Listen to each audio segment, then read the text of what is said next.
How has the growth of the media and entertainment industry been in the past few decades, and what changes do you foresee in the coming decades? So the media and entertainment industry, it has completely changed when we say in terms of the traditional systems that were employed. Like if you look at few years back, were still clinging on to films. Now everything has become digital, right? And that is the same change which is apparently everywhere across print, okay, across screens, and even now you have new media which is going on to mobile phones which did not exist earlier. So this is one of the dominant changes which is actually shaping the industry today. So anybody who is part of that will actually understand it more and live up to its standards. Thank you, sir. What are the prospects you see in the game design and development industry? So game design and development industry is very vast. When we say vast, earlier this industry used to only work with entertainment as the core nature of business. But today it has taken many forms. One of the biggest forms being its apparent usage in education technology, where learning is being made more better by usage of video games to take technical approaches more salient and more latent. And IT industry is using a lot of gamification features which is getting into clients' projects. So the usage has been high and it is just metamorphizing. So apart from a $2 billion industry as a gaming, you also now have a lot of other smaller industries which are now participating in, and then you have enterprises jumping on this bandwagon to make the opportunity bigger. Then what would be the expected growth, sir?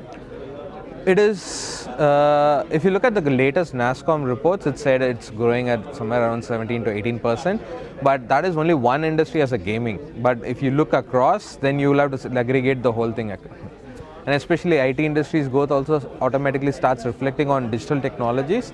And then we have mobile technology, which is growing in a very fast rate. So all these contribute to more and more growth in one sector called gaming. But I would say look across, you'll still have more opportunities to take in.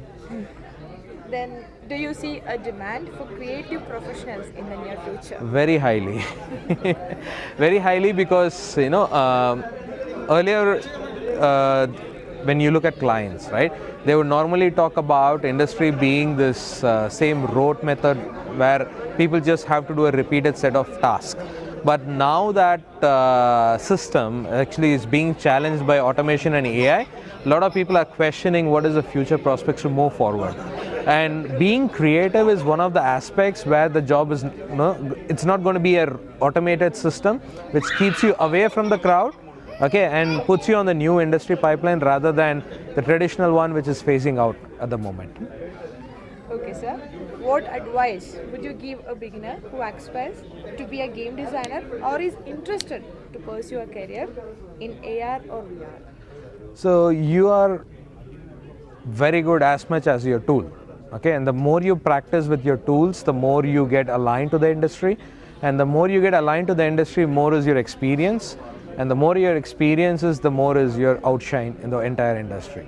So I would say get aligned to all the industry tools, get aligned to all the industry demands, and outshine yourself. Okay, sir. Your thoughts about AMD?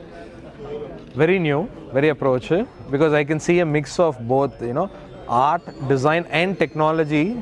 Okay, so we are looking forward in the positive scope, where you need more people to be creative and also technology ready at the same point of view. And you still don't lose the values of the traditional medium, but transitioning into new medium is what I see as a scope here. Okay, sir. As a part of the advisory team, how can you contribute to AMD? So we are in deep discussions with the AMD to figure out the complete set of things, but we are going to be starting with advising people not to stick with one particular medium, okay, to have a range of skill sets rather than one single skill set that would put them in a boundary.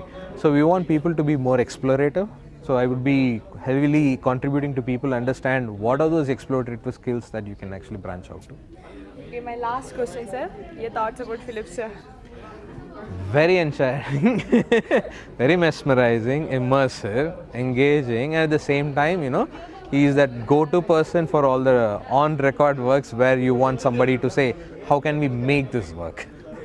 Okay, so I think is a very diligent person to work with, and at the same time a very innovative person to talk to. Thank you so much, sir. Thank you.